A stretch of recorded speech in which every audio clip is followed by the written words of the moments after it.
Hello everyone and welcome to another Common Wolfram video. We will be talking this time around about the still missing proper Nintendo Direct of 2020, and based on some what we thought was first rumors from VentureBeat, it was said that there would be no Nintendo Direct in the typical June window, which is the E3 time gap that traditionally Nintendo every year has a Direct. And there's many reasons that it might be tied to this, but at first people were not sure if it was true, but then it was reaffirmed by Eurogamer and from a different source, and I wouldn't say exactly confirms it, but it at least makes it much more clear that Nintendo is handling 2020 a little bit different. Obviously, one of the main reasons is the situation around the world. Because of it, I'm not in Japan. I'm here talking with Nintendo and Roger Space, who are joining me, and we'll be talking a little bit about how all these cancellations of game events have impacted Nintendo's plan of Nintendo Directs this year, and it comes maybe not as much as a surprise when we look at how the pattern has been shaping up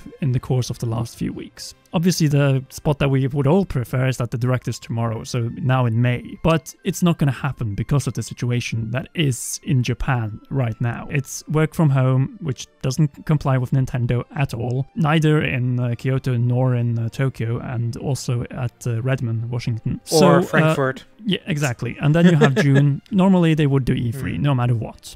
But there's no E3, there's no point. They might be drowned by the big announcements because everyone is just going to talk about price and release dates for the Xbox Series X and PlayStation 5. I just think that Nintendo is just like, okay, so we're not going to do June, obviously because of the situation back home and also the fact that there is no E3 this year. July, everyone is on vacation, so it doesn't matter. And again, it's important to bring up, because just because you said June, again, we are going to get some type of, it might not be a Direct, it might not be called that. There is going to be something in June. We're going to get some, I mean, we know that already going into June. So I've seen a lot of people like upset going, we're not going to get any Nintendo information or news in June. It's like, we already know the Smash thing's happening. Here's the thing. We need to be completely clear on this. There might not be the same quality as before. Sure. Because all those previous videos were made with the production team of Game Center CX. Right. Right. And I doubt that they're coming, like I said, to like Sakurai's house or something. But I still feel like there's going to be something really meaty for Smash fans. Maybe it is me being optimistic, but I really feel like... At least in this situation, I really think we shouldn't expect it. Bare minimum, though. I mean, we're going to get the character. We're going to get a trailer for the character, and the character's going to drop. Bare minimum. Of course. And I would even say, I would go even one step further and say we are going to get Mii Fighter costumes. I would agree with that notion, but I also want to bring up another thing, and that is that Nintendo might just think, okay, 2020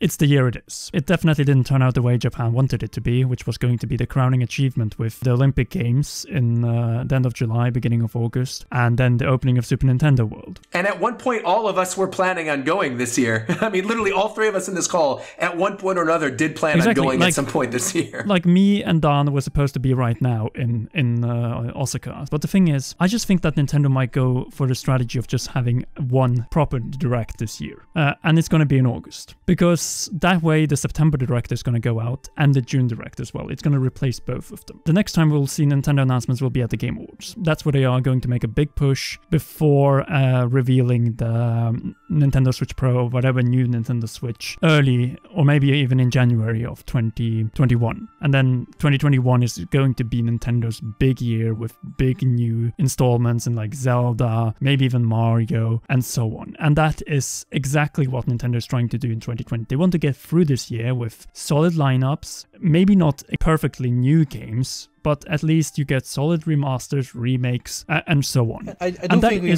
might see a niche franchise or two added next to the Mario stuff. I agree, for sure. And I think, you know, on one hand, Paper Mario is kind of niche compared to the rest of the Mario franchise, so that does sort of feel like an RPG void.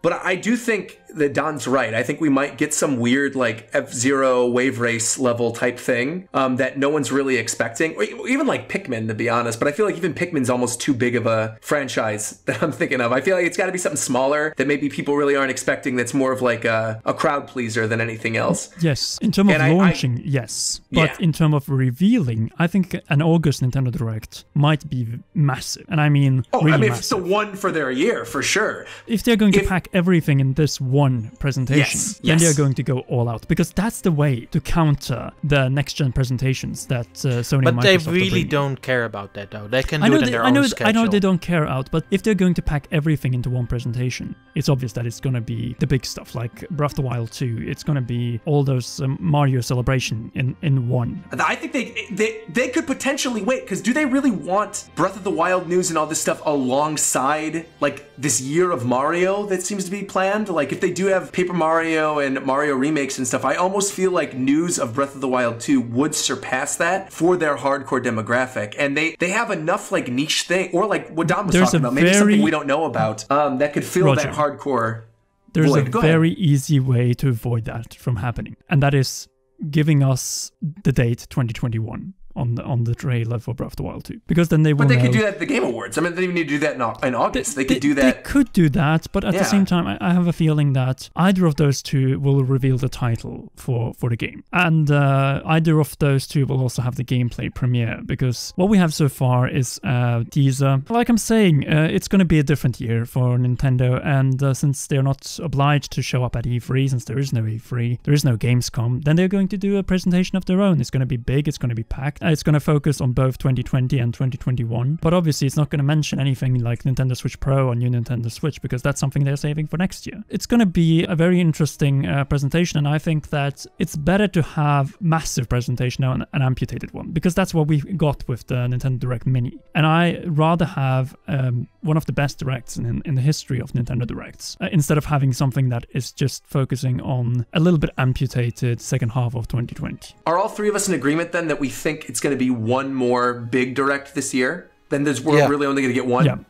So we're all in agreement there. I think so. Cool. I mean, there have been a couple of years where there only have been like 2 big directs, so it's not uncommon. Right. It's just to start with a mini, even though the mini was packed with a lot of stuff, I think to start with the mini and then have like one really big one, kind of like what Conrad's saying, and then maybe drip feed stuff. Going back to almost what Conrad was saying, the need is from new games and what's filling out the holiday season and making sure you hit certain dates like the Mario anniversary. Like, that's where the need is. This is the thing I want to bring up, because outside of Clubhouse games, we have not had a single Nintendo reveal of a new Nintendo game. Don't be sleeping on Clubhouse games, though. So I'm not sleeping on it. That's why I mentioned it. I know, I'm kidding. So the thing is, they're building up to something. And I think that build-up is going to be in August, and then it's just going to blow out. So that September, October, November, December is going to be filled out, but also the first half of 2021. And that is also going to be tied partially to the fact that they're going to drop a new revised top model of the Nintendo Switch.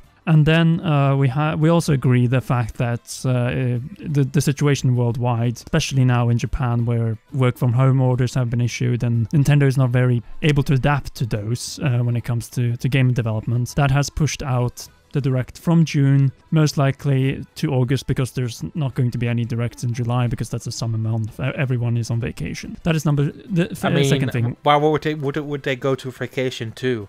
That too. Pretty much. That's not going anywhere. That's true. So then we're getting to August. There's no Gamescom. There's no Olympics. Nintendo's going to fill that out with a big presentation that is going to pretty much outline the rest of the year and the first half of 2021. At least until the end of this financial year. So until March. Yeah, so March, April, yeah. And the last thing I wanted to agree on, and that is more 2021 related, is that we're not getting the reveal of Nintendo Switch Pro, Nintendo Switch top model this year. Agreed. They're saving. No. They're going to President Furukawa will stay true to his oath that he gave to investors, that this is something we're not going to launch any new Switch models this year. That is something that is coming next year. We're not ruling out any new Joy-Con though. Possibly. Anyway, I think that is a good summary. Most likely we can expect a Nintendo Direct sometime in the first half of August, so that they have at least a month to promote the 35th anniversary Mario games that have been pretty much leaked at this point, and also in terms of whatever else they have lined up for the rest of the year. People are expecting maybe something else big this year. I think the Mario thing is just it. Yeah, I completely agree. I think the Mario thing is it. Especially, I mean, when you think about how massive that is, right? I think people aren't really considering Galaxy, Sunshine, and 64 are three of like the most acclaimed Mario games of all time. Maybe not Sunshine as much, but Sunshine, there's a huge demographic for that, and people who love that game, grew up with that game. I think releasing all three of those, especially if this rumor is true and it's like a remaster remake type situation in which they look beautiful and they're redone, if they release all three of those on one cartridge for the holiday season and make that their big game. And not just that, because we like to shit on 3D World sometimes, but it's generally still a good game. But 3D World's not included in that package, is it? Yeah, but it's going to be separate. But I'm going to state as well, that is also going to be a big deal with the new world likely going to be added. Oh, sure. And especially for a system that's well more adapted for multiplayer play, I think having 3D World there is way better than it was on Wii U. I think that this is the big year of remakes and remasters, and 2021 is going to be the big year of first-party, brand-new installments in franchises like Zelda, Mario, and Metroid is probably going to be 2022 because of the restart in development. But Monolith Soft is most likely going to launch their new IP. They're now done remastering. They're done re-releasing. It's time to pretty much move on from Xenoblade for them. We are all expecting, though, to see Metroid next year. I don't mean release, but next year. We're all going to see it next year. We will see it next year, but we're not going to see it launch until 2022. And then are we all in agreement, too, about a new like Switch Online system in September? Yeah, we agree on that. And also new refinements. We'll see. I am not 100% on that. They usually make updates to the system in like September, and it's happened every year, pretty much. Considering their track record with 64 Virtual Console, though, I'm not that confident. Well, I don't necessarily think they would add a lot of games to it, but I also think that'd be a really good way to sort of win over people who maybe are a little upset that the main game this year might actually just be remakes. I think that would be like a really good way to sort of win over the trust of the hardcore fans, is like, we're really, like Ocarina of Time, Majora's Mask, whatever, they're all in this N64 Virtual Console. I think my main issue is with Nintendo Switch Online, Nintendo 64, is that they have been on the ball of releasing at the first moment like 20 games and then adding a couple afterwards. I don't necessarily they haven't done that for either Virtual Console or N64 was on. They released less than 20 N64 games. Well, that's my point though, right? Is that if they do 20, right? We think of something like a Mario Kart 64 or the Zelda games, whatever. Even if not GoldenEye though, but I mean even thinking of like other big third-party games that were on the system that they could throw onto like a Nintendo Switch N64 Virtual Console that would really get like a lot of good buzz. Or going back with the Banjo-Kazooie games, Banjo-Kazooie, Banjo-Tooie. Who's to say they don't work with Microsoft to do that? And I would love to see Rare Replay finally coming to Nintendo Switch, because that's the one game that everyone wants. Even if we don't get our 64 games through the Switch Online, as long as we have our Banjo, Conker, and so many others, Diddy Kong Racing and so on, then it's enough. Yeah. Anyway, I think that is a perfect ending point. I think we've been able to cover pretty much everything that Nintendo might do, from pretty much the Direct to the lineup to future hardware plans, Switch Online, and also in terms of their competitors. So if you very much enjoyed this discussion, be sure to leave a like, and also make sure to subscribe to all of our channels, Commonwealth Realm, Roger's Base, and Nintendo. Most of this recording, though, will be as a podcast on our Patreon, and the reason for that is that it's already way over 45 minutes long. Anyway, until the next video or next recording here, thank you so much again to Nintendo and Roger Space, and we will see you in the next video.